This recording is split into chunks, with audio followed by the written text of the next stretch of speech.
été faite aux entreprises par l'aglo Val de Sambre, qui a précédé le CICE, puisqu'on pourra discuter sur les aides qui ont été données à des grosses entreprises comme MCA, notamment donc pour MCA, mais on parlera d'autres entreprises, pour plus d'1 million d'euros, sans créer d'emploi. Donc on va d'abord passer à la première présentation. Donc on va donner l'honneur aux femmes avec Annie Bularienne, qui va se présenter puisque c'est la candidate pour la France Insoumise, suppléante d'Aurélien. Donc je donne la parole à... Pour la troisième. Oui, pour la troisième. Dans la troisième. Bonjour à toutes et à tous. Alors voilà, je m'appelle Annie Bularienne. Je suis suppléante d'Aurélien. Bon, je suis mariée, j'ai 3 enfants. Donc je suis née à Fourmies et je vis à Fourmies depuis bien longtemps. Donc je suis travailleur social, je suis éducatrice spécialisée auprès de personnes en situation de handicap et en difficulté sociale. Donc je suis aussi déléguée syndicale dans mon entreprise. Je suis d'aucun parti politique. En 2011-2012, j'ai suivi la campagne de Jean-Luc Mélenchon et c'est tout naturellement qu'en 2016, je me suis engagée dans ce mouvement qui est la France Insoumise. C'est son programme en fait que j'ai lu qui m'a aussi interpellée par rapport à tout ce qui se passe dans notre région. Donc on est là pour les élections législatives qui nous semblent importantes. Donc c'est important parce qu'on a un nouveau président qui est Emmanuel Macron et qui veut faire une régression sociale par rapport à la loi El Khomri, donc casser notre travail et qui auront des conséquences sur la santé, le social et le médico-social. En effet, les missions de ces secteurs sont en partie assurées par des structures privées et sont à ce titre fortement menacées par les nouvelles attaques contre le Code du travail promises par le nouveau président, donc la loi El Khomri, c'est un peu ce que je disais.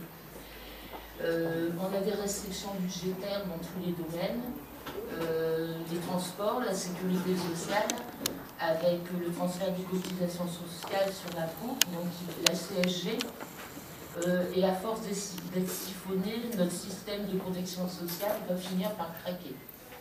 Donc au final, moins de moyens pour les établissements de soins, la prise en charge du handicap et au-delà de cela, la vieillesse et la protection de l'enfance. Parce qu'il faut aussi savoir que nos établissements ont eu depuis quelques années des restrictions budgétaires, donc du personnel en moins et des difficultés dans les prises en charge. Donc notre région est aussi une région enclavée. Le sud de l'Avesnois est quand même, au niveau des transports, ça reste compliqué. Au niveau des soins, c'est compliqué. Les personnes qui doivent se faire soigner, elles ont quand même beaucoup de difficultés pour se rendre chez des spécialistes. Parce que moi, j'accompagne au quotidien des personnes qui ont financièrement, qui vivent dans la précarité. Et c'est difficile pour elles de se rendre chez un spécialiste, aussi bien à Minuit ou à Valenciennes, quand il faut aller sur Valenciennes, parce qu'on n'a vraiment pas grand-chose sur place. Voilà, donc nous devons, alors moi j'avais noté, nous devons construire notre campagne législative en cohérence totale avec la campagne présidentielle. Notre but est d'avoir une majorité à l'Assemblée nationale afin d'appliquer le programme pour lequel nous avons mandat et mener bataille pour nos idées dans l'hémicycle et dans la société.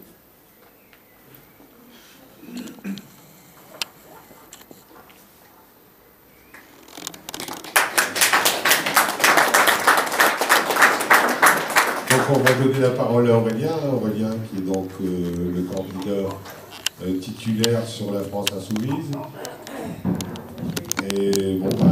qui se présentent et après on lancera le débat.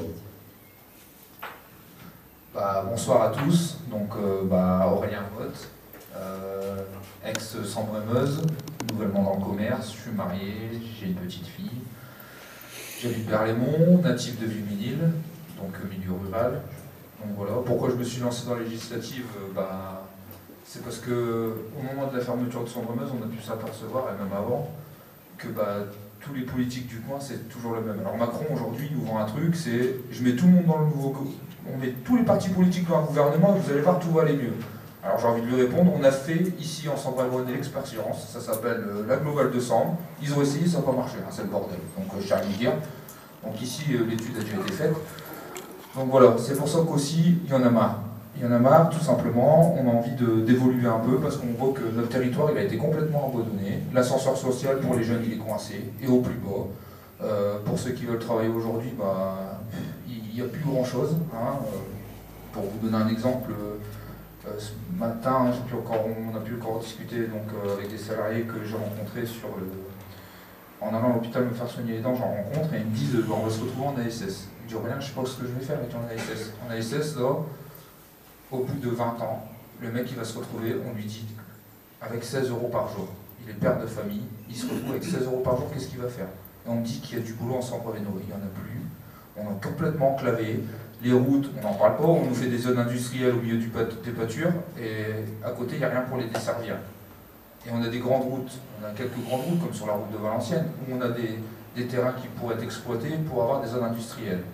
Pareil pour le transport ferroviaire, on nous supprime des lignes, on nous met des bus, et on nous dit c'est écolo. Non, je ne suis pas d'accord. Je suis pas d'accord. On a de moins en moins de trains, et on met de plus en plus de bus sur les routes. C'est affolant. Donc on en arrive à un point de non-retour. Alors les politiques, je vais en revenir à ce point-là, c'est que moi j'ai qu'une seule consigne, et je vais la respecter, c'est de garder ma ligne directrice qui est la France Insoumise. Alors la France Insoumise a un programme, il est là, je l'ai lu. Parce qu'on me dit tu l'as pas lu ici, je l'ai lu, c'est l'avenir en commun. Malheureusement pour vous, je l'ai lu. Donc voilà, c'est pour ça que je le défends, et j'irai jusqu'au bout pour le défendre. Que ce soit pour son programme écologique, que ce soit pour le programme des transports, et le programme, comme l'a dit Annie, elle l'a très bien souligné, c'est le programme de la santé. Et il ne faut pas oublier aussi, c'est les retraités. Parce que là, la première cible à Macron, il a pris le gouvernement, les premiers attaqués, c'est les retraités, direct. Comme ça, on est tranquille, on va leur enlever encore des sous, parce qu'ils en avaient trop, comme on le sait tous. Après 42 ans de boutique, on va parler après des aides aux entreprises, mais après 42 ans de boutique, aujourd'hui on se rend compte qu'il y a des ouvriers malheureusement qui n'ont plus assez pour vivre et qui se retrouvent au resto du cœur, et ça je trouve ça inadmissible. Alors ouais, j'irai jusqu'au bout de la campagne législative pour défendre les gens du Sambre-et-Meuse, que ce soit de 7 à 77 ans, même avant, j'irai à fond. Et je dirais qu'une seule chose, parce que j'ai une phrase c'est une phrase qui me tient à cœur, c'est que moi je ne vais pas retourner ma veste. Par contre je vais donner ma chemise pour le Sambre-et-Meuse et j'irai jusqu'au bout. Et ça, on ne pourra pas me la retirer. Alors mes grands projets, je l'ai dit, ça va être l'emploi, ça va être s'occuper des anciens, et puis ça va être de redonner un peu de vie au Sambre-et-Meuse qui n'a plus depuis maintenant 20 à 25 ans, parce que c'est complètement au diaski, les jeunes n'y croient plus du tout, parce qu'aujourd'hui il faut se rendre compte que nos jeunes ils quittent le territoire pour pouvoir trouver du boulot. Les jeunes diplômés qu'on avait ici, on ne les trouve plus, parce qu'aujourd'hui les jeunes diplômés ils se tournent vers d'autres régions aussi, ou d'autres pays, parce que aujourd'hui, quand vous rentrez dans une entreprise, le souci qu'il y a, c'est qu'on vous dit c'est tout le monde au SMIC, c'est des contrats à la semaine, c'est de la précarité. Parce que des contrats à la semaine, on me dit t'as pas envie de travailler à la semaine. Quand vous êtes au Pôle emploi, c'est pas compliqué. Vous vous retrouvez au Pôle emploi, si vous travaillez une semaine, vous avez 8 jours de carence. Il y en a qui connaissent ici. Ce qui fait que si vous travaillez 2 semaines, vous avez des coupures, vous perdez beaucoup d'argent. Et un père de famille ne veut pas se le permettre. Voilà où on est arrivé. On est arrivé dans un système qui coince les gens entre deux feux. Et ça, c'est très compliqué. Donc, ce système-là, il va falloir le revoir pour que les gens puissent aller travailler correctement. Et puis, faire revivre notre industrie en Sambre-et-Meuse, je pense qu'il y a beaucoup à faire. Beaucoup à faire. Parce qu'aujourd'hui, il n'y a plus quelques grosses entreprises comme MCA, mais MCA, il a perdu combien de salariés depuis des années? Il faut y regarder aussi. Avec, on va le souligner après, des aides exorbitantes qu'ils ont reçues. Donc voilà, j'irai jusqu'au bout, comme je le dis, encore une fois. Alors, en ce qui concerne le FN, quand on dit quand on pense la France Insoumise, la France Insoumise, j'ai une réponse. Il y a ceux qui votent FN et il y a les politiques qui font voter FN. Donc tout simplement. Voilà, c'était la phrase de la fin et je vous remercie d'être venu à la conférence de presse. Merci.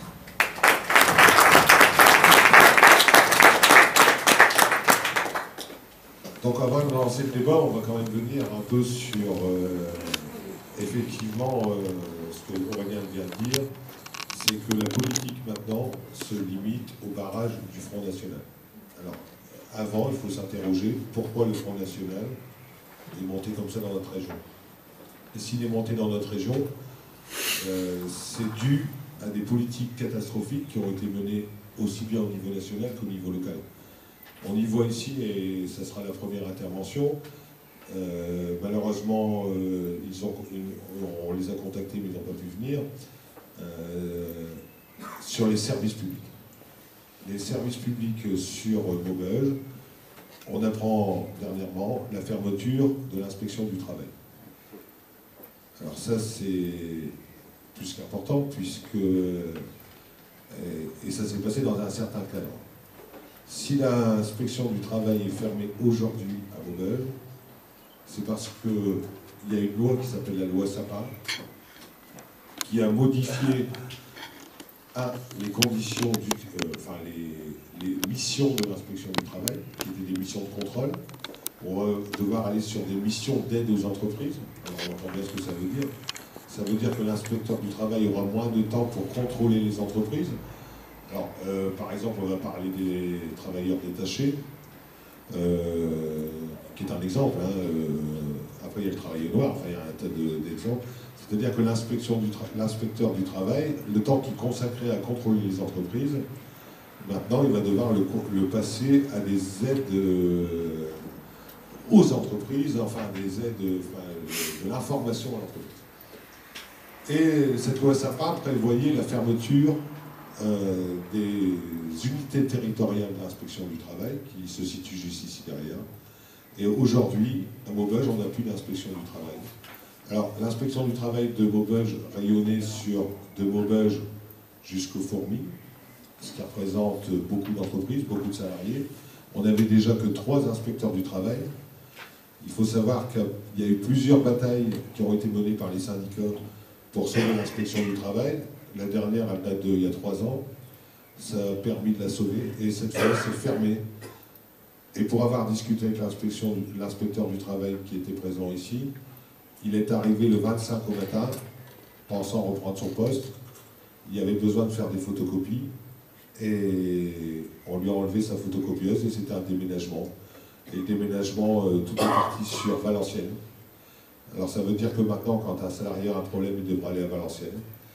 Et si cette loi est passée, il y a effectivement le ministre qui s'appelait Sapin, mais il y a aussi ici un député qui s'appelait Rémi Pauvros, qui a voté cette loi, qui a voté la loi Sapin, et c'est-à-dire qu'il a, contrairement à ses engagements locaux et ce qu'il peut dire localement, il a permis à cette inspection du travail de fermer. Bien sûr, ça n'est qu'un exemple de tous les services publics qui s'en vont. On a la poste, on a l'hôpital. Alors l'hôpital, on va nous faire un nouvel hôpital. Ce qu'il faut savoir, c'est que dans ce nouvel hôpital qui va être construit ailleurs, il y aura moins de services, moins de lits. C'est-à-dire qu'on pourra vraiment accueillir les gens. C'est les impôts, c'est la Banque de France. C'est un tas de services publics qui s'en vont, et ce qui veut dire que la population en Sambre-Avesnois va devoir se déplacer sur Valenciennes, ce qui représente un coût, ce qui représente 2 du temps. Alors sur l'inspection du travail, mais c'est un exemple qui pourrait s'adapter à tous les services publics, il va exister maintenant une permanence. Alors la permanence, elle se situe à côté de Carrefour, dans les locaux de Réussir Ensemble. Et cette permanence, elle a lieu les mercredis ou les jeudis, selon l'organisation de l'inspecteur. Sauf qu'on sait parfaitement, et là c'est là où on a été malhonnête, on sait parfaitement que cette permanence qui va se tenir le matin de 9h à 12h ne conviendra pas forcément à la population. Ça veut dire que dans quelques temps, on vous dira, la permanence, elle ne marche pas, donc on la supprime. Ça s'est passé partout dans les services publics. Et demain, cette région, elle est complètement désertée. Effectivement, il a parlé des transports, et je pense qu'on va en parler des transports. On a invité Bruno Vasseur pour la Stibus, qui va vous expliquer ce qui se passe sur les transports. C'est pour ça qu'on veut plusieurs intervenants. Si des gens veulent intervenir, ça me paraît important. Mais les services publics, s'il n'y a pas de service public, ça veut dire que les entreprises ne vont pas non plus s'installer. On connaît bien sûr la route ici, hein, il n'y a aucune autoroute. Pour aller sur Mons, alors qu'on est très près de la Belgique, c'est très long. Pour aller sur Valenciennes, c'est un peu mieux, et pour aller sur Fourmi, c'est la catastrophe. Donc cette région elle est en train de mourir parce qu'on a détruit le tissu industriel. Mais ce tissu industriel ne peut pas se reconstruire si derrière il n'y a pas de service public. Et après, nos députés ici, on a un député, on n'a qu'un député, avant c'était Christine Marin, notre deuxième député qui est Rémi Pauvros, a voté toutes les lois qui ont mis la destruction du service public. Mais ça n'est pas que le député. C'est-à-dire qu'au niveau local, au niveau des agglos, c'est pareil. C'est pareil, au niveau des l'agglomération Val-de-Sambre, parce qu'ici on est Maubeuge, mais dans les autres agglos c'est pareil, on a permis toute cette destruction de services publics pour passer, je pense qu'on pourra en parler, c'est les missions qui sont données au privé pour faire du public, ce qu'on appelle les missions de services publics données au privé, le nom ne revient pas, mais c'était une catastrophe. Parce qu'en fait, ce qui se passe, c'est qu'on fait payer au public ce que ça coûte, et c'est au privé que ça ramène. Donc Bruno, je pense que Bruno va intervenir, je vais laisser la parole à Bruno. Bruno va intervenir par exemple sur ce que les gens ont vu, des parkings qui sont gérés par des sociétés privées et qui en fait ont été payés par votre argent, et c'est l'argent public, et qui va ramener au privé. Et ce qu'on veut dénoncer, c'est le fait que les politiques locaux, en dehors de leur discours local, au niveau national, parce que le mandat de député, c'est un mandat national, et ça veut dire que les députés qui seront élus vont voter des lois, et on sait parfaitement, et j'espère que Macron, qui nous prépare une loi El Khomri multipliée par 100, n'aura pas la majorité absolue, parce que autrement on aura des députés godillots, comme on a toujours eu, comme pour être clair, Rémi Pauvros a été, il a tout voté, il a voté le CICE, il a voté l'ANI, il a voté la loi El Khomri, et il a voté la loi Sapin, entre autres. Je pense que je vais appeler Bruno et qu'il va venir un peu intervenir sur le transport public, parce que ça me semble important. Le transport public qui est sur en fait, le désenclavement de la Sambre. Bruno, si tu veux bien intervenir.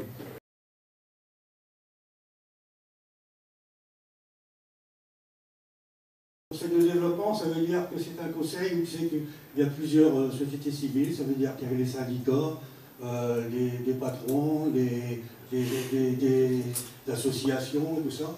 Alors le but c'était de réunir tous ces gens-là et de faire des propositions à l'année sur la situation économique, le transport public et tout ça. J'ai participé à 2 conseils de développement pendant 2 fois 3 ans. Et ça n'a bien sûr servi absolument à rien. On avait fait des projets qu'on a soumis à l'aglo et ça a été mis dans un tiroir à l'aglo. D'ailleurs, il y a eu un nouveau conseil de développement là, récemment, mais je crois que ça y est, c'est parti en couille, parce que je crois que le président l'a démissionné. Ensuite, il y avait aussi le contrat de plan régional de développement pour la formation professionnelle. Là aussi, c'est passé à l'ALPRA. Il y a eu le PLDE, plan local de développement économique. Là, il y avait aussi le Saint-Pierre de Saint-Illon qui est venu ici faire un gros cinéma à Maubeuge, avec des propositions et tout ça. Et après, il est retourné à Lille. Plus jamais entendu parler de rien du tout. Ensuite, il y a réussir ensemble. Alors, là, c'est quelque chose de tout qui a été inventé par donc Sainte-Ville. Alors on a eu à participer à un moment donné, mais bon, vous voyez bien que... Alors en même temps, qu'est-ce qui se passe avec ça? Je sais qu'ils ont des beaux locaux à l'Épinette, mais on entend parler de rien. Alors que c'était prévu pour le développement économique dans notre bassin de la Sambre. Alors, quelqu'un a entendu parler de quelque chose? Personne. Donc c'est tout ça. Alors, pour conclure, depuis plusieurs années, ce qui me rend déjà un peu malade, c'est qu'il n'y a plus de leader dans notre bassin de la Sambre pour justement contrer tous ces problèmes. Alors je suis content que, bon, aujourd'hui, avec Aurélien, on a une chance qui est un ouvrier qui puisse justement se battre contre tous ces problèmes et toutes ces promesses d'élus qui n'ont jamais été respectées, d'essayer justement de faire changer tout ça. Alors Aurélien, tu auras toujours mon soutien. Alors on m'a toujours dit que j'avais un chapeau, mais aussi j'ai de la mémoire. Donc je connais bien tous les problèmes et les promesses qui ont été faites. Donc si tu as besoin de moi, je suis à ta disposition. Merci. Les trains corail sont à bout de souffle. Ils datent des années 70. Le matériel aujourd'hui, c'est des cataplastes sur des jambes de bois. Donc il faut se battre. Moi, en 30 ans, j'ai vu les gares fermées, la SNCF dégradée. Pour ceux qui prennent le train, on passe, quand on voit des gares où maintenant il y a des arbres qui poussent, il y a que des arbres, on a abandonné complètement le service public de la SNCF. Donc il faut en revenir. Et les candidats qu'on va voir en face de nous, on peut en parler parce que c'est les vieilles méthodes. La Nationale 2 depuis 50 ans, le désenclavement, c'est eux qui nous ont enclavés. On va voir M. Boyard qui a été député, on connaît son bilan. 95, on était un mot dans la rue grâce à lui, il a voté la loi Juppé. On a M. Pauvros qui est là depuis 5 ans, il a voté toutes les lois comme Fabrice a dit. Lui, sur les territoires, il se bat contre la fermeture des administrations et à Paris, il vote des lois pour fermer les administrations. Donc on ne peut pas avoir un double langage et on ne peut pas être à la botte du gouvernement. Il faut, même si on est élu, et Jean-Luc Mélenchon l'a bien redit samedi, les députés travailleront sur l'avenir en commun, mais si ça ne sera pas des bénéfices, s'ils ne sont pas d'accord, ils ne voteront pas les lois qui feront du tort au territoire. Bon, je voulais faire un aparté aussi sur l'enclavement. On a eu à un moment donné sur le territoire 3 circonscriptions législatives, 22, 23, 24e, je le dis souvent, mais j'aime bien le répéter, avec 3 députés, majorité présidentielle socialiste, Humberto Baptiste, Marcel Dehoux et Bataille, qui est encore là aujourd'hui, qui va encore se présenter pour un 7e mandat. Nous avions à l'époque, enfin dans les années 80, on a dessiné le schéma territorial. Ces 3 députés-là, majorité présidentielle, avec un ministre des Transports, Michel Delebarre, maire de Dunkerque, ils n'ont pas été foutus de nous foutre le TGV ou une autoroute ici. Donc sortis de là, ils ont enclavé le territoire et nous ont fait mourir. C'est pour ça que les entreprises sont parties. Quand on travaille à flux tendu et qu'on n'a pas de moyens de transport, on ne peut pas développer une région. Et aussi, je voudrais faire un petit mot, c'est sur les zones commerciales. Ça suffit. On ne peut pas dire qu'on est contre la mort des centres-villes et signer à tout va des permis de construire pour les grandes surfaces. Alors c'est un peu contradictoire avec les gens qui le signent, c'est des anticapitalistes, mais ils font tout pour faire venir les capitalistes. Alors, bien sûr, ils ont un argument de poids, c'est l'emploi. Si on ferme des commerces en ville et puis qu'on ouvre des grandes surfaces avec des emplois précaires, moi je veux bien, mais c'est pas un argument de poids. Donc voilà un peu, sur les transports, on se battra pour essayer, avec moi je suis syndicaliste aussi, on a rencontré avec les copains de la CGT d'Aulnois le ministre des Transports belges. Ils sont favorables à ce que des trains aillent jusque Charleroi, Liège et de l'autre côté Bruxelles.